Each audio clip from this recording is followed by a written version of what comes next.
सगळ्यांना नमस्कार. येतं ऐकून नाही?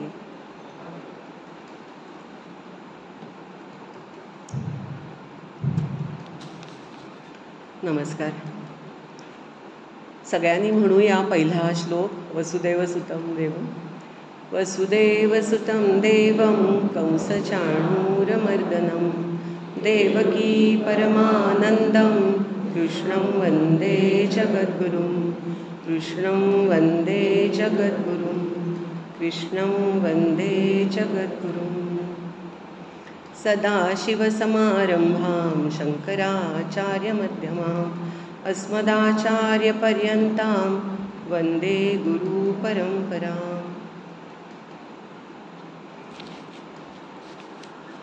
माझे श्रीगुरू आणि वडील, आत्ता सांगितलं की तीच खरी ओळख आहे. आपले सगळ्यांचे गुरु डॉक्टर देशमुख, डॉक्टर काका माझे वडील यांना वंदन करते, वंदाताईंना वंदन करते.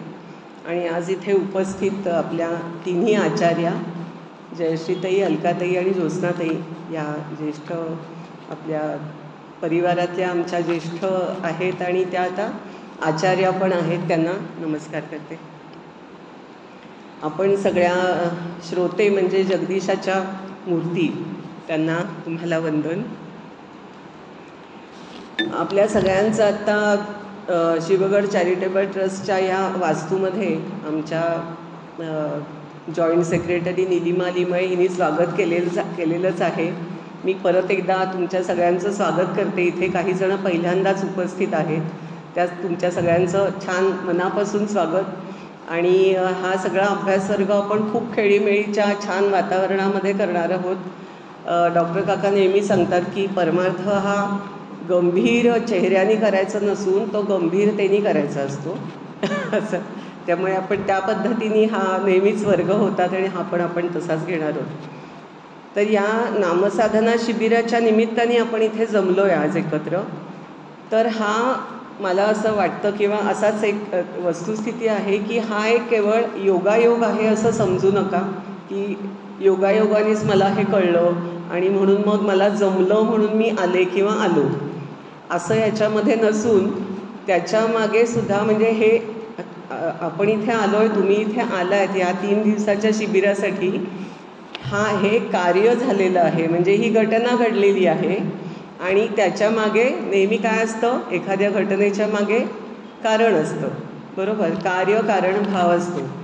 तर हे कारण आहे त्याच्यामागे, हे योगायोग नाही आहे किंवा सहज म्हणून ही गोष्ट झालेली नाही आहे. तर याच्या मागचा विचार शास्त्र आहे असं की मी इथे आज का आले, मी इथे आज का बसले आणि आपण इथे आज का उपस्थित आहोत. तर हे कार्य कारण भाव जो आपण म्हणतो तो इथे सुद्धा आपण लावून घ्यायचा की मी इथे माझी उपस्थिती का. आत्ता ज्योत्स्नाताईंनी सांगितलं की मी इथे कशासाठी आलो आहे किंवा आले हे नक्की माहिती पाहिजे की मी हे मिळवण्यासाठी मी इथे आले, याच्यासाठी मी इथे आलो हे नक्की माहिती पाहिजे. म्हणजे उद्दिष्ट माहिती पाहिजे आणि मग त्याच्यासाठी आपण काय करणार आहोत ते आपल्याला इथे समजावून घ्यायचं आहे, त्याचं शास्त्र समजावून घ्यायचं आहे.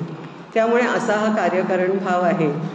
आणि दुसरी गोष्ट अजून महत्त्वाची, त्यापेक्षा तीन मुद्दे आहेत त्याच्यामध्ये. कार्यकारण भाव आहे. दुसरी गोष्ट अशी आहे की ज्या अर्थी आपण इथे आलो आहे नामसाधना शिबिरासाठी प्रामुख्याने, म्हणजे त्याच्यासाठी आपण आलो आहे मुद्दाम, तर म्हणजे याचा अर्थ असा की आपल्यावरती सगळ्यांवरती ईश्वराची कृपा झालेली आहे. शास्त्रामध्ये 4 प्रकारच्या कृपा सांगितल्या आहेत. ईश्वर कृपा, गुरुकृपा, आत्मकृपा आणि चौथी कुठली? शास्त्रकृपा. तुम्हाला नाही विचारलं, नमस्कार. पण अशा 4 प्रकारच्या कृपा आहेत, तर त्या एकमेकांवर अवलंबून आहेत. म्हणजे त्याचा एक सिक्वेन्स आहे, क्रम आहे की ईश्वर कृपा होते,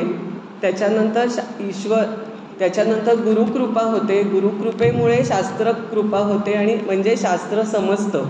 गुरुकृपेशिवाय वेदांत शास्त्र समजत नाही. आणि मग अशी ती चेन आहे. आणि मग त्याच्यानंतर आत्मकृपा म्हणजे आत्मज्ञान असं होतं. तर त्यातली आपण असं एक हे करून घेऊया की आपल्यावर ऑलरेडी ईश्वर कृपा झालेली आहे म्हणून आपण आज इथे उपस्थित आहोत आणि म्हणून आपल्याला हे नामसाधना म्हणजे काय आहे हे जाणून घेण्याची इच्छा झालेली आहे. म्हणजेच ईश्वर कृपा आपल्यावर झालेली आहे, आपण कृपांकित आहोत हे नक्की समजून म्हणजे त्याला आपल्याला एक उभारी येईल की आपल्याला इथे कृपा झाली आहे म्हणून आपण इथे आलेलो आहोत. अजून एक तिसरा मुद्दा असा आहे की योग वसिष्ठामध्ये ज्ञानाच्या 7 भूमिका सांगितलेल्या आहेत. ज्ञानाच्या 7 भूमिका. ज्ञान म्हणजे आत्मज्ञान. इथे आपण जेव्हा परमार्थामध्ये बोलतो की ज्ञान, तर ज्ञान म्हणजे आत्मज्ञान, दुसरं कोणतंही ज्ञान इथे नाही, कारण तेच खरं ज्ञान आहे. तर हे ज्ञानाच्या 7 भूमिकांमध्ये पहिली भूमिका कुठली आहे तर शुभेच्छा. शुभेच्छा म्हणजे शुभ इच्छा, म्हणजे चांगली इच्छा आपल्याला झालेली आहे, म्हणजे ज्ञानाची सुरुवात झालेली आहे, ज्ञानप्राप्तीची सुरुवात झालेली आहे असं पण इथे आपण मांडू शकतो. आणि मग शुभेच्छेनंतर काय येतं तर सुविचारणा, म्हणजे सुविचार, चांगला विचार मनात आलेला आहे की आपण नामसाधना म्हणजे काय आहे हे समजावून घेऊया. शास्त्र त्याच्याबद्दल काय सांगतं की शास्त्राप्रमाणे नामसाधना कशी करायची हे समजावून घेऊया. अशा त्याच्यामध्ये 3 मुद्दे आहेत की ईश्वर कृपा झालेली आहे, ज्ञानाच्या 7 भूमिकेमधले पहिले 2 टप्पे आपले नक्की पार झालेले आहेत आणि पुढचे आता आपल्याला 5 टप्पे जे आहेत ते आपल्याला समजावून घेऊन आत्मसात करून शेवटच्या टप्प्यापर्यंत आत्मज्ञानापर्यंत पोचायचं आहे. तर ही खात्री ठेवूया आपण. आणि डॉक्टर काका नेहमी सांगतात की परमार्थ हा स्मार्ट पाहिजे. स्मार्ट म्हणजे SMART म्हणून स्मार्ट. त्या प्रत्येकाचं एक हे आहे की मग तो कसा पाहिजे त्याचं सांगितलेलं आहे. आणि शेवटचा आहे तो टाईम सांगितलेला आहे की तो टाईम बाउंड पाहिजे. म्हणजे काय, याची देही याची डोळा, याच जन्मामध्ये आत्ताच जिवंतपणीच आपल्याला आत्मज्ञान झालं पाहिजेच असा त्यांचा आपल्याला सांगणं आहे. म्हणजे हा भोंगळ कारभार नाही आहे काही, तो एक अभ्यास आहे आणि त्या अभ्यासाची दिशा कोणती असावी, त्याचं टाईम टेबल कसं असावं आणि ते केव्हा अचीव करता येतं प्रॅक्टिकली हे सुद्धा त्याच्यातून डॉक्टर काका सांगतात की याची देही याची डोळा. आपल्याला संतांची वचनं पण माहिती आहेत. तर असं आपल्याला नामसाधना म्हणजे काय त्याची महती असा विषय मला देण्यात आलेला आहे. खरं तर नामसाधनेची महती आपल्याला कळलेली आहे म्हणूनच आपण इथे आलो आहे, बरोबर. काहीतरी नामसाधना म्हणजे आहे आणि ती मला समजावून घ्यायची आहे, पण त्याच्यामध्ये महती म्हणजे नक्की काय आहे ते आपण शास्त्रानुसार बघूया. तर आता साधना, आपण नेहमी शब्द ऐकतो की साधना म्हणजे मी रामाची साधना करतो किंवा देवीची साधना करतो किंवा उपासना करतो किंवा मी भक्ती करतो. उपासना, साधना, भक्ती ह्या काय गोष्टी आहेत, ह्या सगळ्या एकच आहेत का वेगवेगळ्या आहेत असं पण आपण चिंतन करायला पाहिजे. मी साधना करते म्हणजे काय करते, भक्ती करते म्हणजे खरंच मी भक्ती करते का. आत्ता ज्योत्स्नाताईंनी सांगितलं की 10 मिनटं अर्धा तास सकाळी एकदा देऊन टाकला त्या ह्याला, नाम घेतलं, नामस्मरण केलं, आता दिवसभर मी माझा प्रपंच संसार करायला मोकळा असा त्याचा खरा अर्थ नाही आहे. हे आपल्याला संत आणि आपले श्रीगुरू कायम सांगत असतात.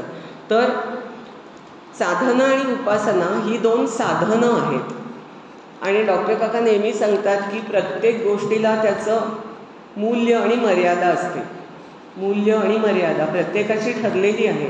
तर हे साधन हे साधनासारखंच वापरायचं आणि ते सोडून द्यायचं असतं. त्याच्यातून पुढे आत्मज्ञानापर्यंत पोचणं हे आपलं लक्ष पाहिजे, बरोबर. मुक्ती, आपल्याला जी मुक्ती मिळवायची आहे, मोक्षाची आपल्याला इथे व्यवस्था करून ठेवलेली आहे. तर त्याच्याकडे आपण प्रत्यक्षपणे ह्या साधना आणि उपासना हे साधन आहे आणि नाम हे साधन आहे. नाम साधना या शब्दामध्येच बघा, नाम साधना, त्या साधनामध्येच ते साधन आहे. नाम हे साधन आहे, ते साध्य नाही. म्हणजे मी अखंड फक्त नाम घेतोय पण पुढे काय, म्हणजे त्याचं गंतव्य आपल्याला काय आहे आपलं हे आपल्याला निश्चित माहिती आहे. म्हणजे ते नामसुद्धा सुटलं पाहिजे असं डॉक्टर काका नेहमी आपले श्रीगुरू सांगतात. तर एका ठिकाणी असं म्हटलंय की विभक्त स्थितीतून अभेद भक्ती होण्यासाठी उपासना हे साधन आहे. विभक्त स्थितीतून, आपण सगळ्यांनी ऐकलं असेल, हल्ली बऱ्याच जणांना माहिती आहे की भक्त म्हणजे काय, तर जो परमेश्वरापासून विभक्त नाही, वेगळा नाही, तो भक्त. म्हणजे आत्ता आपण त्या स्थितीत आहोत का, तर नक्कीच नाही आहोत आपण. म्हणून आपल्याला हे समजावून घ्यायचं आहे की आपण आता विभक्त आहोत, त्याच्यापासून वेगळे आहोत, आपल्याला अजून द्वैत नाही आहे कळलेलं, आणि ह्या स्थितीमधून आपल्याला अभेद भक्तीकडे जायचं आहे. म्हणजे भक्तीनंतरची पुढची की अभेद, अजिबात भेद नाही, म्हणजे अद्वैत. हे आपण सगळं ऐकलेलं असतं, पण त्याची वाटचाल कशी आहे, कशी करायला पाहिजे, त्याच्याबद्दल आपल्याला आता ही सगळी माहिती घ्यायची आहे. त्याच्यात थोडंसं चिंतन करूया. माझ्या ह्या बोलण्याला प्रवचन म्हणू नका, आपण चिंतनच म्हणूया, कारण त्याच्यामधून माझं पण प्रबोधन होतं आहे. आत्ता प्रबोधन करणारे इथे बसले आणि मी चिंतन करते, आपण सगळ्यांनी त्याचं चिंतन करूया. तर विभक्ताचा भक्त होईपर्यंत उपासना हे साधन असतं, हे लक्षात ठेवूया. होईपर्यंत हे साधन असतं, आणि साधन आणि साध्य याच्यात क्लिअर कट असा फरक आहे की साधन सुटलं की साध्य होतं, साध्य झालं की साधन सुटलेलंच असतं. हे अगदी स्पष्टपणे आपण हे लक्षात घेऊया. डॉक्टर काकांनी एका ठिकाणी एका लेखामध्ये फार छान सांगितलं आहे का, ते उपासना ही कशी सुरू झाली, थोडक्यात आपण याचा हे घेऊया, परामर्श घेऊया की उपासना, भक्ती, साधना ह्याची सुरुवात नक्की कुठून झाली. तर त्याच्यामध्ये की जेव्हा फार पूर्वी, जेव्हा माणूस विचार करायला लागला, माणसाला बुद्धी दिलेली आहे, आपल्याला माहिती आहे की अश्मयुग वगैरे, तेव्हा माणूस कसा रानटी अवस्थेत राहत होता. हळूहळू त्याच्यामध्ये विकास झाला, क्रमविकास झाला, आणि मग माणूस जेव्हा विचार करण्याच्या अवस्थेमध्ये आला, तेव्हा त्याच्या असं लक्षात आलं की ही सगळी जीवसृष्टी ज्याच्यामध्ये मी राहतोय, ही पृथ्वी, आकाश, हे सगळं जे आहे ते कशामुळे चाललेलं आहे. तर त्याच्यावर उत्तर असं मिळालं की सबंध जीवसृष्टी ही एका सूर्यावरती अवलंबून आहे. सूर्यप्रकाश, सूर्याचं जे तेज किंवा सूर्याचं जे आपल्याला जे प्रकाश मिळतो, जी एनर्जी मिळते, त्या सूर्यामुळे ही जीवसृष्टी सगळी सुरू आहे. आणि हे ऋतुचक्र जे आपल्याला अनुभवाला येतं, ते ऋतुचक्र कुणामुळे होतं, तर सूर्यामुळे होतं. सूर्य कसा आहे, प्रचंड प्रकाशी, अत्यंत प्रकाशमान आहे. आणि मग त्या ह्याच्यातून, म्हणजे हा सूर्य कसा फिरतो, तर पृथ्वी, आकाश आणि पाताळ ह्या तिन्ही मधून जो तो फिरत असतो, आणि तो संपूर्ण ह्या जीवसृष्टीचा सांभाळ करतो. आणि म्हणून की ही कोणीतरी एक शक्ती असली पाहिजे, सूर्यामुळे हे सगळं आहे ह्याची जेव्हा जाणीव झाली माणसाला, तेव्हा मग त्यांनी सूर्याची उपासना सुरू केली. मग नेहमी उपासनेसाठी आपल्याला काहीतरी असं एक जिवंत समोर हवं असतं, बरोबर. जरी कितीही म्हटलं दगडामध्ये देव पहा, तरी दगड किंवा मूर्ती याच्यापेक्षा काहीतरी चेतन आपल्या समोर असेल, जिवंत काहीतरी समोर असेल, तर मग ते आपल्याला जास्त उपासकाला हवं असतं, बरोबर. तर म्हणून मग त्या सूर्याला अशी कल्पना केली गेली की त्याला सहस्त्र हात आहेत. म्हणजे सहस्त्र रश्मी आपण जे म्हणतो की ते हजारो किरण आपल्याकडे येत असतात, मग त्याला ते हात असं समजलं गेलं. आणि मग सूर्य हा चेतन आहे, काहीतरी जिवंत आहे आपल्यासमोर, जो हलतो, फिरतो, दिसतो, ज्याच्यामुळे सगळी सृष्टी निर्माण झाली. त्या सूर्याची उपासना सुरू झाली.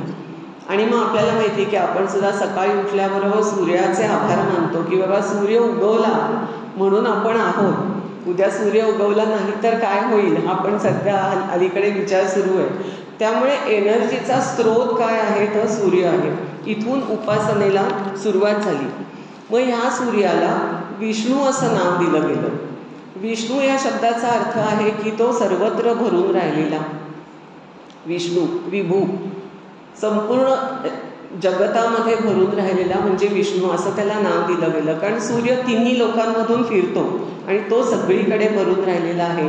हेच आपल्या संतांनी पुढे भरला घनदाट हरी दिसे हे जे सांगितलंय की सर्वत्र सगळीकडे जिथे अणुरेणूमध्ये हा पृथ्वीचा सांभाळ करणारा किंवा पृथ्वी सृष्टी निर्माण करणारा सगळ्याची निर्मिती करणारा एक जो आहे तो सगळीकडे भरून राहिलेला आहे. आणि म्हणून मग सूर्याची उपासना म्हणजेच विष्णू, जो व्यापक आणि सगळीकडे भरून राहिलेला आहे. श्री गुरु आमचे असे सांगतात आपले की जेवढा मी हा खूप मोठा विचार आहे की सूर्य हा व्यापक आहे, मग मीच संकुचित का राहायचं? बरोबर, म्हणजे मी संकुचितच राहणार, पण सूर्य विभू आहे म्हणजे व्यापक आहे, त्याच्या एवढं व्यापक मला होता येतं. आणि ती व्यापकता, ती कॉन्सेप्ट, ते कसं व्हायचं आपण की आपण आपला एक असा छोटासा परिघ ठरवून घेतो की मला हे जमणार नाही. तत्वज्ञान म्हटलं की बापरे, म्हणजे माझ्या डोक्यावरून जाणार, किंवा परमार्थ, इवन परमार्थसुद्धा म्हटलं की खूप भीती वाटते सगळ्यांना. तर तसं ते नसून तेवढं व्यापक आपण जर झालो त्याच्या एवढं, आणि तसंच आहोत आपण, मूळ स्वरूप आपलं व्यापक आहे, ते आपण संकुचित करून घेतो.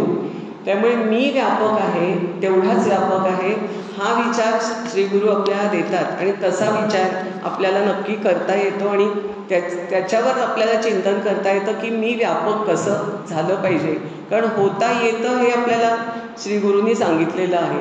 त्यांनी एकदा शब्द सांगितला की हे आहे, की ते तेवढं धरून पुढे जायचं, ते कसं काय त्यांच्याकडून समजावून घ्यायचं. पण हे व्यापकत्व जे आहे ते आपण त्याची उपासना सुरू केली आणि मग आपण या पद्धतीने उपासनेची सुरुवात झाली. आता चेतनाची ही उपासना सुरू झाली.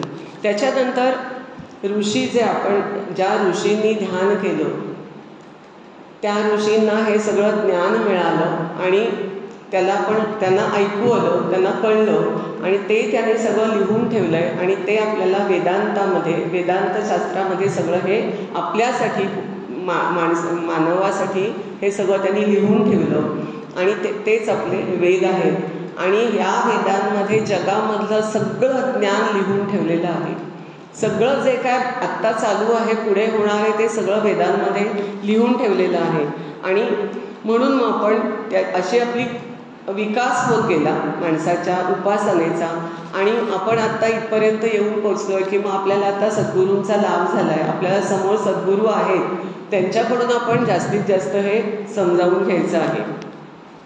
त्याच्यानंतर मग सुखदुःखाचं मिश्रण आपल्या जे आयुष्यामध्ये असतं, तर ते आपल्याला हे जेव्हा जाणवलं की मला सतत सुख हवं आहे, मला सतत आनंद हवा आहे, मला दुःख अजिबात नको आहे, मग त्याचा शोध सुरू झाला की हे कसं मिळवता येईल.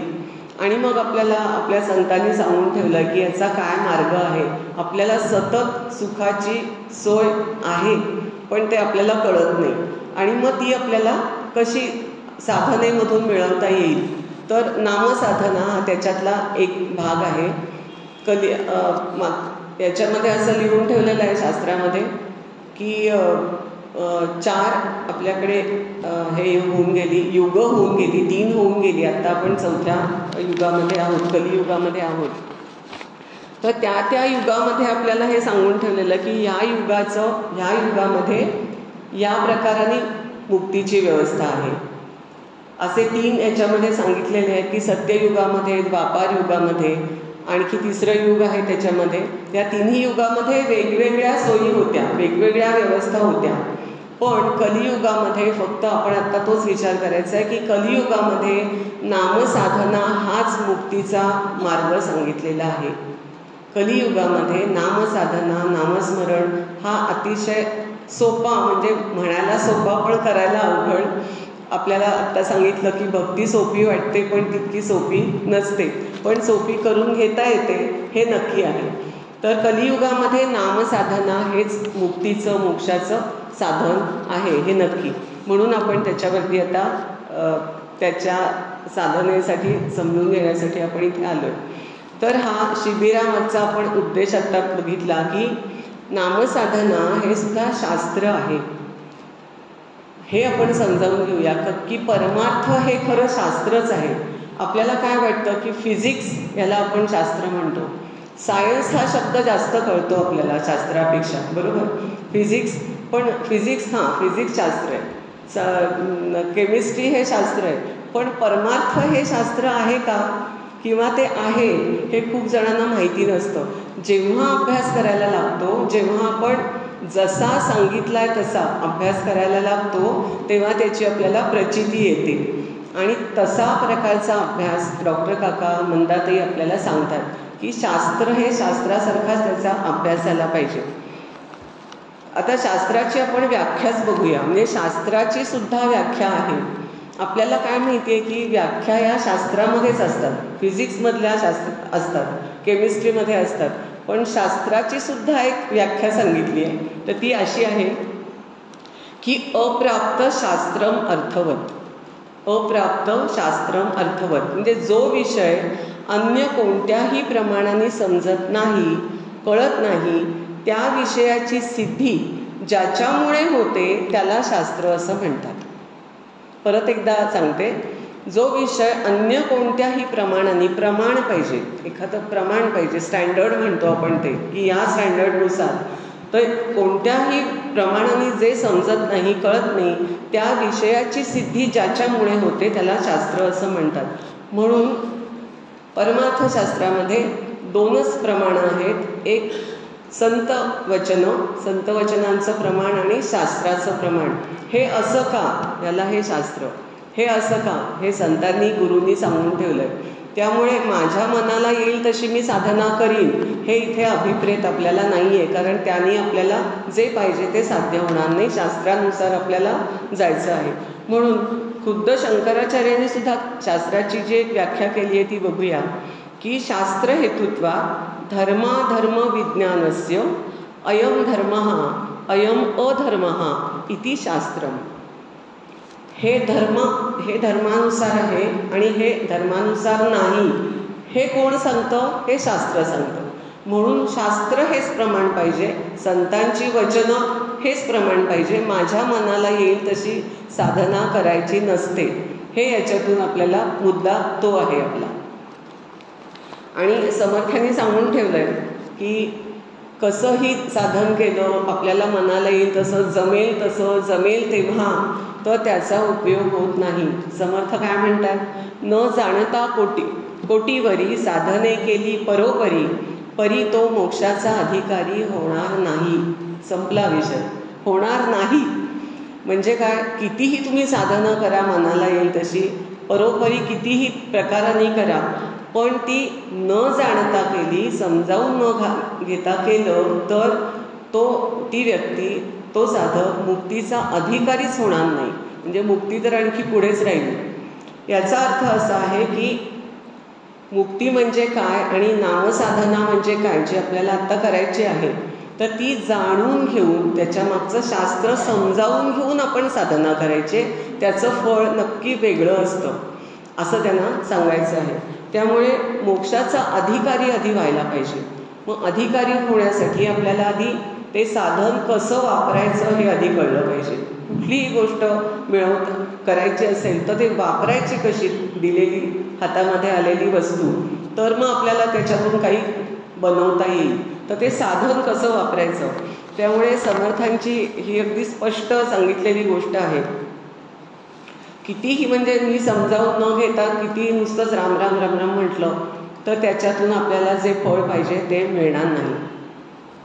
आता अधिकार मिळवणं म्हणजे काय, तर ती योग्यता प्राप्त करून घेणं, बरोबर. तर आता आपल्याला माहिती आहे की योग्यता नसताना, अधिकार नसताना काही ज्या गोष्टी लोक करतात त्याचं काय चाललंय हे आपल्याला अनुभव येतो. आपल्याला तसं व्हायचं नाही, आपल्याला अधिकारी व्हायचं आहे. तर म्हणून मग त्याच्या मागचं तत्व काय आहे, तत्वज्ञान काय आहे, शास्त्र काय आहे हे समजावून घ्यायचं आहे. एक छान सांगितलं आहे की साधनेच्या शेतीला तत्वज्ञानाचं कुंपण असावं. साधनाच्या शेतीला म्हणजे आपण ही मशागत करतोय, आपलीच मशागत करतोय आपल्या मनाची, आणि त्याला जर तत्वज्ञानाचं कुंपण घालावं, तर जर नसेल तर कल्पनेची मोकाट जनावरं त्या शेतीची सगळी नासधूस करून टाकतील. म्हणजे त्याचा काहीही उपयोग होणार नाही. म्हणून असं ते त्याच्यामध्ये महत्त्व आहे ते तत्वज्ञानाचं आहे. आता मुख्य विषय बघूया की मी आहे, माझं अस्तित्व, माझ्या अस्तित्वाची जाणीव ही प्रत्येकाला असते, पण ते जेव्हा एखादी त्याचे संत आणि ग्रंथ आपल्याला त्याची जाणीव करून देतात की मी आहे याची जाणीव कधीही संपत नाही. मी नाही असं कधी होतं का? मी म्हणू शकते का की मी नाही? मी आहे ना, माझं अस्तित्व आहे. ही जी जाणीव आहे ही आपल्याला लक्षात घ्यायची आहे की माझ्या अस्तित्वाची जाणीव मी आहे, अस्मी, अहम अस्मी, हे सतत आपण कायम हे मनामध्ये ठेवायचं आहे आणि याचं भान आपल्याला ठेवायचं आहे. आणि याप्रमाणे जो स्वतःला जाणतो तो चेतन असतो. आता मी चेतन आहे, मी मला जाणते, मला माहिती आहे की मी आहे, आता मी चेतन आहे. चेतन असतो म्हणजे काय? माझ्यामध्ये चैतन्य आहे, बरोबर, म्हणून मी चेतन आहे. आता हे टेबल आहे, हे टेबल काय आहे? अचेतन आहे, म्हणजे त्याच्यामध्ये चैतन्य नाही. मी त्याला कुठेही उचलून दुसरीकडे ठेवू शकते, त्याला काही कळत नाही, त्याला विचार नाही, बुद्धी नाही वगैरे. तर मग हे सद्गुरू आपल्याला नेहमी सांगतात, डॉक्टर काका, नेहमी जे आपल्याला चिंतन करायचं आहे हे नेहमी चेतनाचंच चिंतन करावं. अचेतनाच्या चिंतनाने काहीही साध्य होत नाही. आणि आपण बऱ्याच वेळेला सगळ्या अचेतनाच्या चिंतनामध्ये आपला जास्ती वेळ घालवत असतो. तर मग चेतनाचंच चिंतन कायम करावं. आणि चेतन हे एकच आहे, याच्यामागे मुख्य मुद्दा काय आहे? चेतन तत्व हे एकच आहे आणि ते तत्व मी आहे इथपर्यंत आपल्याला नामसाधनेने पोचायचं आहे की एकच तत्व आहे चेतन, आणि ते आणि मी वेगळे नाही होत, आणि ते आणि मी एकच आहोत, हे अद्वैत. म्हणून माझंच चिंतन मी करायचं, आत्मचिंतन, आणि ते नामसाधनेतून आपल्याला करायचं आहे. तर हे अचेतनाचं जे चिंतन होतं त्यांनी काहीही आपल्याला मिळत नाही. चिंतनाचा विषय हा नेहमी चेतनाचाच असावा. आणि मग अचेतनाचं चिंतन करू नये. मग ते कसं करू नये? आपण नेहमी जेव्हा कुठलाही विचार करतो तेव्हा इतकं नकळतपणे आपण त्या आपल्या नामावरून ढळतो. नामसाधना. आता जे आपल्याला नाम म्हणजे काय? तर आपल्याला बहुतेक सगळ्यांना माहिती आहे की नाम म्हणजे श्री गुरूंनी दिलेलं एक त्याच्या बीज मंत्र असतो की त्याच्यामध्ये त्यांनी त्यांची शक्ती घातलेली असते. म्हणजे शक्तियुक्त मंत्र म्हणजे दिलेलं नाम.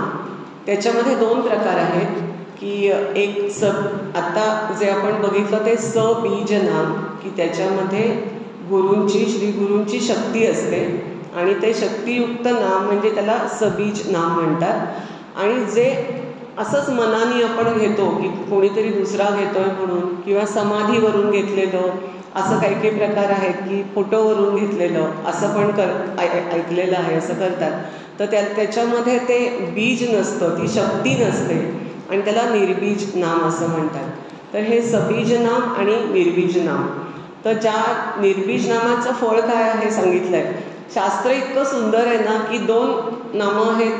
मग निर्बीज नामाला काय अर्थ आहे? त्याच्यातून काय मिळणार आहे आपल्याला? तर निर्बीज नामाचं फळ असं आहे की त्याच्यातून सद्गुरूंची प्राप्ती होते.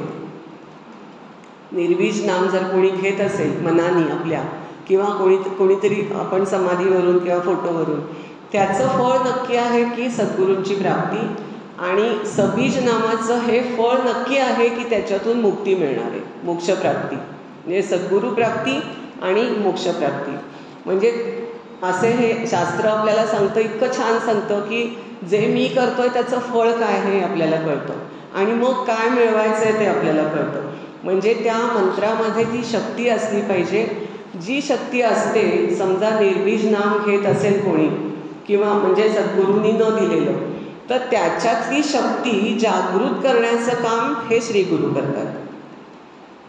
मला लक्षात, म्हणजे आपण घेतो एखादं न दिलेलं नाम मनाने, त्याच्यामध्ये शक्ती आहेच, पण त्याच्यामध्ये ते तत्व नसतं, ते नसलेलं तत्व जागृत करण्याचं काम हे श्री गुरु करतात. आणि मग आपल्याला पुढचा मुक्तीचा मार्ग आपल्याला सापडतो, असं याच्यामध्ये शास्त्र सांगितलेलं आहे. आता नामसाधनेमुळे नक्की काय काय होतं? नामसाधना, नामाची साधना, नामाचा नामी असतो. म्हणजे मी नाम घेते, जेव्हा श्रीगुरू आपल्याला नाम देतात त्याच्यामध्ये असं म्हणतात की आपल्या मनामध्ये जे असतं किंवा कुठेतरी आपला एक कर्मधर्म म्हणजे एक कुठेतरी आपल्याला एक अनुभव आलेला असतो काहीतरी, बरोबर तेच नाम आपल्याला सद्गुरू देतात. असं खूप जणांचा अनुभव आहे की मी विठ्ठलाची पहिल्यापासून उपासना करते आणि मी जेव्हा नाम घेतलं तेव्हा त्यांनी मला जय जय विठ्ठल, जय जय हरी विठ्ठल हेच नाम दिलं. असे अनुभव येतात. याच्यामध्ये मीराबाईची गोष्ट सांगितली जाते की मीरा आपल्याला माहिती आहे की ती श्रीकृष्णाची परमभक्त होती, म्हणजे सगळंच तिचं सर्वस्व श्रीकृष्ण होतं. तिने जेव्हा नाम घेतलं, अनुग्रह घेतला, ते एक ऋषी होते रोहिदास, तर त्यांच्याकडून त्यांनी नाम घेतलं. तर त्यांनी तिला मीराबाईला श्रीकृष्ण नाही श्रीराम असं नाम दिलं, श्रीराम. तर मीराबाईला तिच्याबरोबर ज्या होत्या त्या त्यांनी शंका उपस्थित केली की तू एवढी श्रीकृष्णाची भक्ती करतेस आणि तुला गुरुनी नाम मात्र श्रीराम दिलं, तर हे कसं काय? म्हणजे मग त्यांनी चुकलं, म्हणजे हे असं कसं त्यांनी नाम दिलं? त्यांनी कृष्णाचं नाम तुला नक्कीच द्यायला हवं होतं. त्याच्यातून मीरेने असं त्याचा अर्थ सांगितला की श्री, रा आणि म. श्री ही शक्ती, श्री म्हणजे शक्ती, रा म्हणजे राधिका, राधा, राधिका, आणि मचा अर्थ आहे म्हणजे माझं मन, असा त्याचा अर्थ सांगितला, श्री राम. आणि हे असा मी त्याचा अर्थ घेतला की त्याच्यामधली जी शक्ती आहे ती राधिकेमध्ये आली आणि मी ती मनापासून त्याची मी भक्ती करते, असा मी त्याचा अर्थ घेतला. आणि त्यामुळे म्हणजे मधुसूदन, बरं का, म्हणजे मधुसूदन, म्हणजे शेवटी ते श्रीकृष्णच त्याच्याकडेच आणलं मला त्यांनी, बरोबर. राधिका, मधुसूदन आणि श्री म्हणजे शक्ती, असं तिने त्याचा अर्थ घेतला.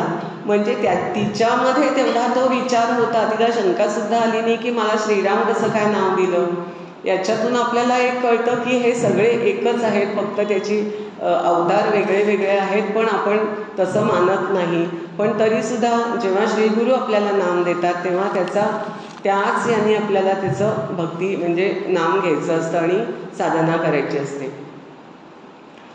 तर शास्त्रानुसार नाम घेतल्याने आपल्याला नक्की काय काय मिळतं? शास्त्रानुसार नाम घेतल्याने आपल्याला त्याची फळं किंवा फळ काय मिळतं? तर पहिली गोष्ट अशी आहे की मनःशांती मिळते. नामस्मरणाने काय होतं, नामसाधनेने काय होतं, नाम घेतल्याने काय होतं नाम घेतल्याने? माझ्यात तर काहीच झालं नाही. म्हणजे मग तुम्ही शास्त्राप्रमाणे सांगितल्याप्रमाणे नाम घेत नाही असा त्याचा सरळ अर्थ घ्यायचा, काही होत नसेल तर आपलं काहीतरी चुकतंय. पहिलं काय होतं तर मनःशांती मिळते. मनःशांती आपल्याला मिळते का ही त्याची खूण आहे. जर शांती मिळत नसेल तर मग आपलं काहीतरी चुकतंय. कारण मन एवं मनुष्याणाम कारणं बंध मोक्षयो, सरळ सांगितलेलं आहे. मनावरतीच सगळं अवलंबून आहे, म्हणून मनाची शांती आधी झाली पाहिजे. कारण बंधन आणि मोक्ष म्हणजे मुक्ती, बंधन आणि मोक्ष या दोन्हीचं कारण मन हेच आहे. आपलं मन हेच त्याचं कारण आहे. म्हणून मनाला शांती मिळाली पाहिजे आणि ही नामसाधनेने नक्की प्राप्त होते असं आपल्याला श्री गुरु सांगतात आणि आपलं शास्त्र सांगतं. नामस्मरणाने एक प्रकारची स्थिरता येते. म्हणजे आपण जे म्हणतो की मी जप करतो आणि नामस्मरण करतो, याच्यामध्ये काय फरक आहे? जप करतो म्हणजे आपल्याला माहिती आहे की पहिल्यांदा आपल्याला माळ करायला सांगतात. 1 माळ करा, 2, 5, 11. त्याच्यामध्ये आधी आपलं शरीर स्थिर होतं. त्याच्यामध्ये सुद्धा काहीतरी त्याला अर्थ आहे की आधी असं का सांगतात? आपली बैठक स्थिर व्हावी म्हणून आपल्याला आधी 15 मिनटं 20 मिनटं बसा, 1 माळ ओढा, मग 2, मग 5, 11. आधी शरीर स्थिर झालं पाहिजे. शरीर स्थिर असल्याशिवाय मन स्थिर होत नाही. आपली सारखी काहीतरी चुळबुळ चालू असेल तर नसतं, आपल्याला कळत नाही समोरचा माणूस काय सांगतो ते. त्यामुळे प्रत्येक ह्याला त्याचं मूल्य आहे, जपाला मूल्य आहे. आणि त्याच्यातून पुढे आपल्याला जायचं की मग हळूहळू डॉक्टर काका सांगतात की इतकं त्या नामामध्ये आपण पोचतो किंवा गुंग होऊन जातो की हातातली माळ गळून पडते ते कळत नाही. असे हे नामसाधनेचे टप्पे आहेत. मग आधी जप, त्याच्यानंतर स्मरण येतं. आता स्मरण का करायला सांगितलं आहे? जिथे स्मरण आहे तिथे विस्मरण पण आहे, बरोबर. माझ्या स्वरूपाचं मला विस्मरण झालेलं आहे म्हणून स्मरण करायची वेळ आली आपल्यावर, बरोबर. माझं स्वरूप काय आहे? मी चेतन आहे, मी ब्रह्म आहे, अहम ब्रह्मास्मी. माझ्या स्वरूप हे माझं स्वरूप आहे. त्या स्वरूपाचं मला विस्मरण झालं आहे, त्याचं स्मरण व्हावं सतत म्हणून नामस्मरण सांगितलं आहे. त्यांनी आपल्याला त्याचं स्मरण करत करत आपल्याला त्याच्याचपर्यंत पोचायचं आहे आणि त्याच्यातच विलीन होऊन जायचं आहे. असं हे आपलं शेवटचा हा टप्पा आहे. नामसाधना आपल्याला राजहंस व्हायला शिकवते. नामसाधना किंवा उपासना आपल्याला राजहंस व्हायला शिकवते. राजहंस काय करतो आपल्याला साधारण माहिती असतं की नीरक क्षीर विवेक आपल्याला म्हणजे ते दुधातलं पाणी वेगळं करतो आणि फक्त दूध पितो. तर ते खरंच असं करतो का वगैरे आपण त्याच्यात तसाच शोध घ्यायला जायचं नाही की खरंच हंसाला असं येतं का. त्याच्यातला मुद्दा असा आहे की नीरक क्षीर विवेक म्हणजे सारं काय असारं काय, चांगलं काय वाईट काय, किंवा मला जे हवं आहे ते जे मिळवायचं आहे ते काय आणि जे नको आहे ते काय, टाकाऊ काय, जे मिळवायचं आहे ह्याचा जो विवेक असतो तो ज्याला जमतो तो राजहंस. म्हणून प्रपंच हे असारं आहे आणि नामसाधना ही सार आहे असं आपण म्हणूया आता की साधन हे सार आहे. हा जो विवेक आहे हा कशामुळे आपल्याला कळतो? नामसाधनेतून आपल्याला ह्याची अनुभूती येते, अनुभव यायला लागतो. म्हणून नामसाधना ही आपल्याला राजहंस व्हायला शिकवते. मुख्य म्हणजे आपल्याला मोक्ष मुक्ती आपण हे खूप जडजड शब्द वापरतोय, पण याच्यामध्ये सगळीकडे आनंद मिळवणं, सुख मिळवणं, शाश्वत आनंदाची प्राप्ती हे खरं हीच मुक्ती आहे खरं. आणि मग तो मिळवण्यासाठी नामसाधनेतून आपल्याला आनंदाची अनुभूती येते, आनंदाचा अनुभव येतो आणि तो आनंद माझ्याच आतमध्ये आहे हा अनुभव आपल्याला यायला लागतो. सर्वसाधारणपणे 99% आपली हे असते, आपण आनंदासाठी आणि सुखासाठी बाहेरच्या कुठल्या तरी गोष्टीवर, एखाद्या घटनेवर, व्यक्तीवर अवलंबून असतो. ते अवलंबित्व जाणं याच्यासाठी आपल्याला आपल्या आतमध्ये काय आहे त्याची ओळख आपल्याला नामसाधनेतून होते. म्हणून ते बाहेरून आत वळणं, बाहेर वळलेली आपली सगळी जी इंद्रिय आहेत ती आत वळवणं हे नामसाधनेने आपल्याला त्याचा अनुभव येण्याची व्यवस्था नक्की आहे. आपल्याला श्री गुरु आणि आपले संत सांगून ठेवतात. म्हणजे तो आनंद आपल्या आतमध्येच आहे त्याचा शोध नामसाधनेने आपल्याला लागतो. जितकं आपण ती साधना जितक्या मनापासून करू, जशी सांगितली आहे तशी करू, तितका आपल्याला तो अनुभव येत जातो. आणि म्हणून 10 मिनिटाची साधना केली किंवा कधी काही लोक म्हणतात आम्ही 2 तास ध्यानाला बसतो, 2 तास आम्ही नाम घेतो, तर ते त्याच्यातला काहीच वेळ थोडासाच वेळ आपण त्या काही सेकंद तिथपर्यंत असे पोचलेलो असतो आणि त्यावेळेला तो अनुभव आपल्याला आपण जो म्हटलं अधिकार किंवा योग्यता ती तिथे त्या तेवढ्या क्षणांमधून ती मिळते. योग्यता आपली वाढते कारण तो आपल्याला आनंदाचा अनुभव खरोखर आतून आलेला असतो. आपण ज्या देवतेचं नाम घेतो, आता ओम नमः शिवाय हा जो मंत्र आहे त्याचं ते नाम कसं घ्यावं त्याच्यामध्ये सांगतात की आपल्याला जेव्हा आपण नाम घेतो तेव्हा आपल्याला सांगितलेलं असतं मंत्र कसा घ्यावा, काय करावं.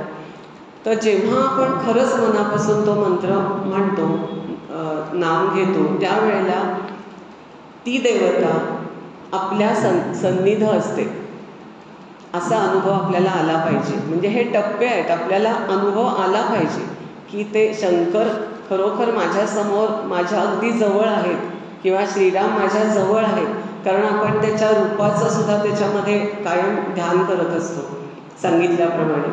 तर म्हणून सतत ती देवता आपल्याबरोबर आहे ह्याची जाणीव, याचा अनुभव आपल्याला येतो. त्यामुळे त्याचं अस्तित्व आपल्या सतत बरोबर खरंच असतं, त्याचा अनुभव येतो.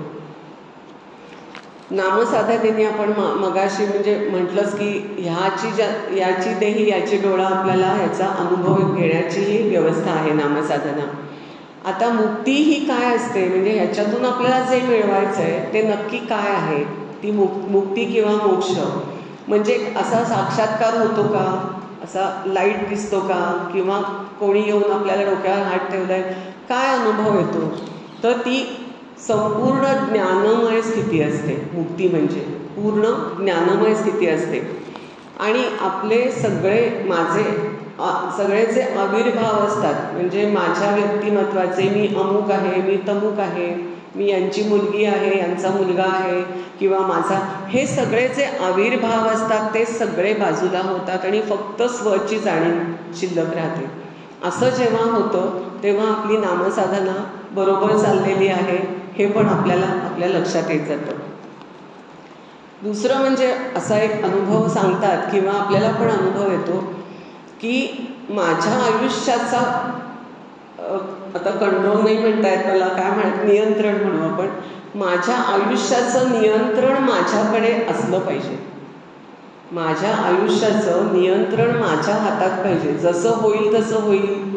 जसं आजचा दिवस काय लग्नातच गेला, उद्याचा दिवस साखरपुड्यात गेला, परवाचा दिवस मुलांच्या परीक्षेत गेला, चौथा, हे जे आपलं अनकंट्रोल्ड आयुष्य असतं त्याचं म्हणजे नियंत्रण नसतं आपल्याला. जसं वाहत जाईल तसे आपण वाहत असतो. पण जेव्हा नामसाधना खरी सुरू होते तेव्हा आयुष्याचं नियंत्रण आपल्या हातामध्ये येतंय असं आपल्याला भान येतं, त्याची जाणीव होते. आणि हा एक टप्पा आहे, महत्त्वाचा टप्पा आहे. किंवा त्याचं कारण काय की आनंद कशामध्ये आहे ह्याचा शोध लागतो आपल्याला. आणि म्हणून मग आपण बहिर्मुखतेकडून अंतर्मुखतेकडे वळतो. असार काय आहे, टाकाऊ काय आहे आणि काय आपल्याला हवं आहे हे आपल्याला कळायला लागतं. तेव्हा आपल्या आयुष्याचं नियंत्रण, कंट्रोल आपल्या हातामध्ये येतो आणि तो तसा असला पाहिजे. जे आपण फोकस म्हणतो हल्ली, की माझा फोकस असला पाहिजे, म्हणजे नियंत्रण असलं पाहिजे माझं. अशा आपल्या या नामसाधनेच्या आपल्याला काय मिळवायचं आहे याच्यामधून हे आपण मिळवायचं म्हणजे जे मिळतं आणि जे खरोखर तसं शक्य आहे. म्हणून नामसाधना हे कलियुगामधलं सर्वात सुलभ साधन म्हटलेलं आहे. म्हणून म्हणतात की करिता नित्य नामस्मरण तेणे उपजे परमपुण्य. म्हणजे नामसाधनेमुळे परमपुण्य उपजतं, निर्माण होतं. जे आपण पुण्य म्हणतो की ते नामसाधनेमुळे पुण्याची पण प्राप्ती होते. आणि हे म्हणजे नामस्मरणामुळे पुण्याची प्राप्ती होते आणि त्याचंच रूपांतर ज्ञानामध्ये होतं. म्हणजे पुण्य मिळवून आपल्याला काय करायचं आहे, पुढचा जन्म घ्यायचा नाही आहे आपल्याला, बरोबर, हे आपलं ठरलेलं आहे. हे सुद्धा आपल्याला माहिती पाहिजे की पुढचा जन्म आपल्याला नको आहे, ह्या जन्मामध्येच मुक्ती पाहिजे. आणि म्हणून तसाच विचार करायचा की ह्या जन्मामध्ये स्मार्ट पद्धतीने आपल्याला नामसाधनेतून हे आपलं गंतव्य जे आहे ते मिळालं पाहिजे. चित्ताची एकाग्रता जेव्हा आपली जेव्हा ढळत असते, काही समजा 10 मिनटं बसलो तर पहिली 7-8 मिनटं आपलं ते चित्त गोळा करण्यातच जातात, बरोबर, पांगलेलं असतं ते. तर ते हे साधनेला बसून, बैठकीची जी साधना म्हणतो ती बैठकीची साधना बसूनच आपल्याला त्याच्यातून आपली पुढे ही प्रगती आपल्याला जाणवते. मग शेवटच्या 2 मिनिटांमध्ये की शेवटच्या 30 सेकंदामध्ये जे काही आपण बसतो ते सगळं गोळा करून ते तिथे असं वाटतं की अरे हां पोचलोय, आपण इथे पोचलोय, काहीतरी मिळतोय मला आनंद. त्याच वेळेला एका छान प्रवचनकाराने असं म्हटलंय की एका प्रवचनकाराने की जसा एखादा तापलेलं काहीतरी तवा असतो आणि ते एक पाखरू येतं आणि नेमकं त्याच्यावरती पडतं, त्याचा लय होतो. तसं म्हणजे आता थोडंसं सटल हे आहे, हे उदाहरण आहे. तसं एखादा क्षण येतो की आपण तिथे पोचलोय असं वाटायला लागतं. त्याच क्षणी आपलंच अंतःकरण काहीतरी आपल्या समोर असे नको ते ऑप्शन आणून टाकतं समोर हां, की म्हणजे हा काय आहे, आपला तेवढी आपला अधिकार नसतो किंवा तेवढी आपली त्याची तयारी झालेली नसते.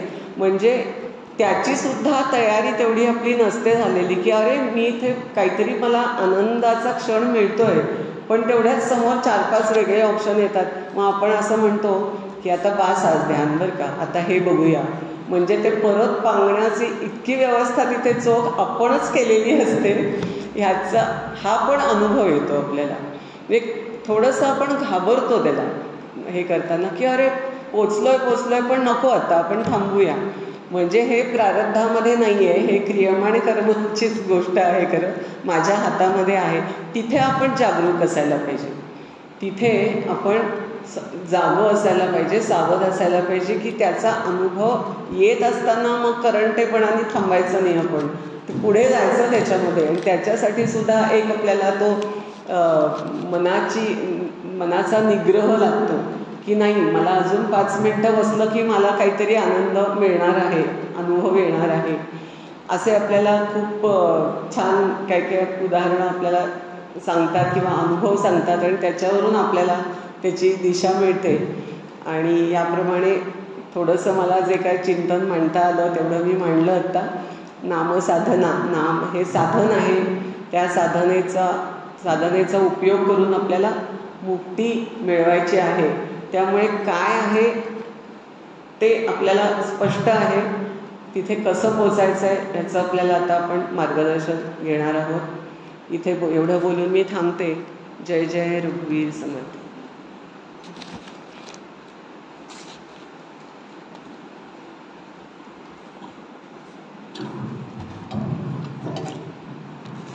धन्यवाद.